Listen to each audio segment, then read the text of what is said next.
খুব সংক্ষেপে আমি কথাগুলো একটু আলোচনার সূত্রপাত করব। প্রথমে বলি, আপনারা সবাই অবগত আছেন যে গত প্রায় দিন দশেক ধরে ভারতের স্টক মার্কেটে খুব ভলাটিলিটি লক্ষ্য করা যাচ্ছে, এবং আজকে স্টক মার্কেটেও আপনি দেখবেন সকালবেলা পতনটা খুব বেশি হয়েছিল, দুপুরে আবার খানিকটা উঠেছে, এবং স্টক মার্কেট যখন বন্ধ হয়েছে তখন সেটা নেগেটিভে ছিল। তো প্রশ্নটা হচ্ছে যে এইরকম ভলাটিলিটি এটা সম্ভাবনা থাকে ইলেকশনের সময়, কিন্তু যেটা অসম্ভব একটা জিনিস ঘটেছে ভারতবর্ষে, যেটা পৃথিবীর সম্ভবত কোথাও হয়নি এবং হয়নি, সেটা হচ্ছে ভারতবর্ষের একজন ক্যাবিনেট মিনিস্টার স্টক ব্রোকারদের মতো করে তিনি বলছেন যে 4 তারিখের আগে স্টক কিনুন।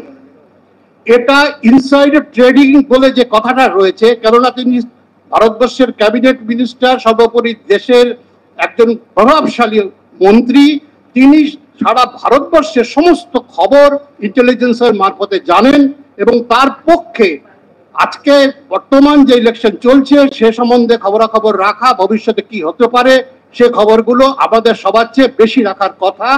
তিনি কি করে একজন শেয়ার ব্রোকারের মতো এই ইনফরমেশন গুলো বাইরে প্রকাশ করে বলতে পারেন যে 4 তারিখের আগে আপনারা স্টক ইনভেস্ট করুন, সেটা আমাদের বোধগম্য হচ্ছে না।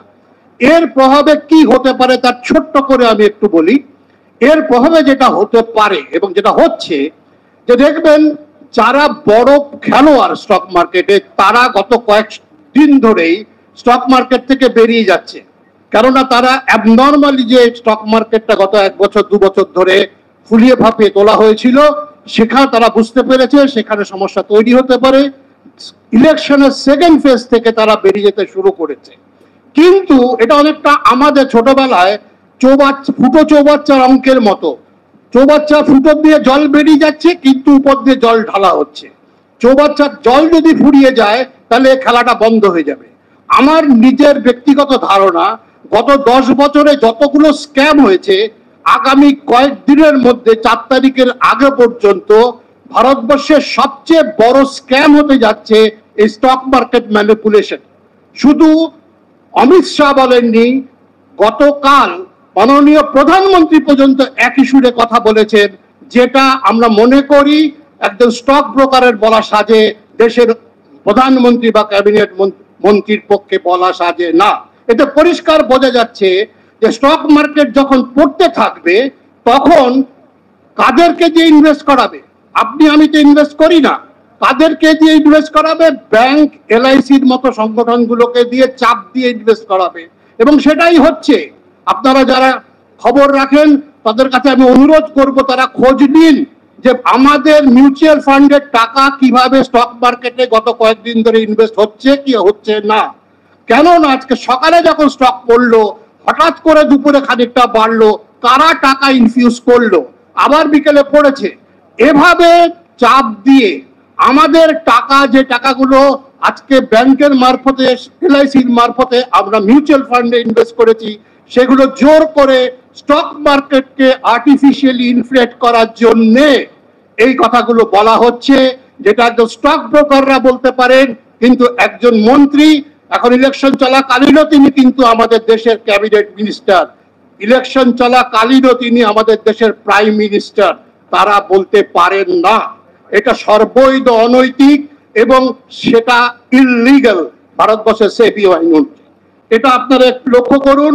আমি আবার বলছি, আমার অনুমান আগামী 10 দিনে এই ভলাটিলিটির মাধ্যমে প্রচুর টাকা মানুষ হারাবেন। পাবলিক সেক্টর ব্যাংক এবং এলআইসি কে দিয়ে জোর করে স্টক মার্কেটে ইনভেস্ট করা হবে, এবং যেদিন 4 তারিখে যখন স্টক মার্কেট থুবড়ে পড়বে তার আগে বড় বড় খেলোয়াড়রা স্টক বিক্রি করে বেরিয়ে যাবেন, মুখ থুবড়ে পড়বে মানুষের সঞ্চিত অর্থ। এটা প্রথম।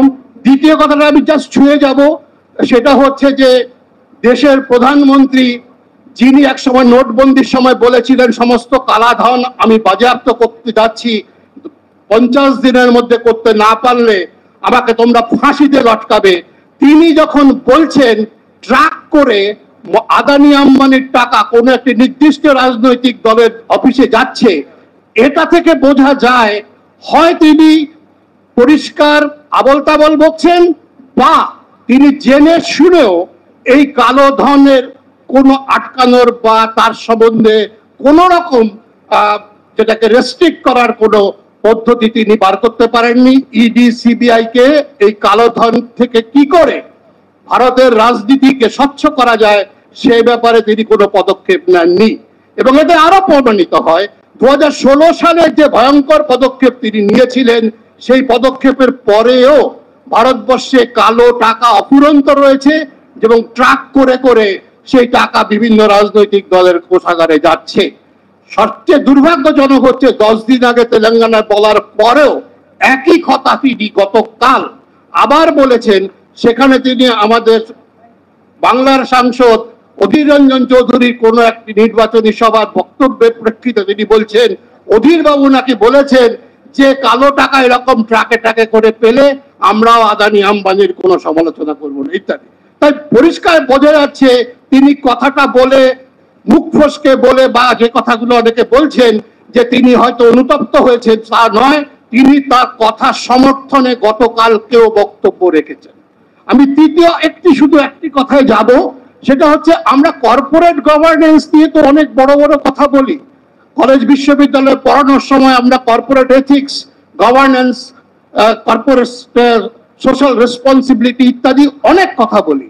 কিন্তু আজকে যারা ব্লুমবার্গের একটা লেখা দেখেছেন নিশ্চয়ই, সেখানে পরিষ্কার বলা হচ্ছে ভারতের কর্পোরেট সেক্টর আজকে এত ভীত সন্ত্রস্ত, তারা সরকার যে পরিসংখ্যান দিচ্ছে সেটাকেই তারা মান্যতা দিতে বাধ্য হচ্ছে।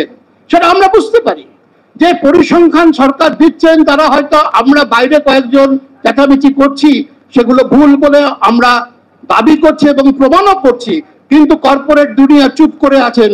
কারণ আজকে ব্লুমবার্গের মতো একটি পত্রিকা বলছেন যে তাদের ভয় হচ্ছে, তারা ভয়ে ভীতে সন্ত্রস্ত হয়ে আছেন।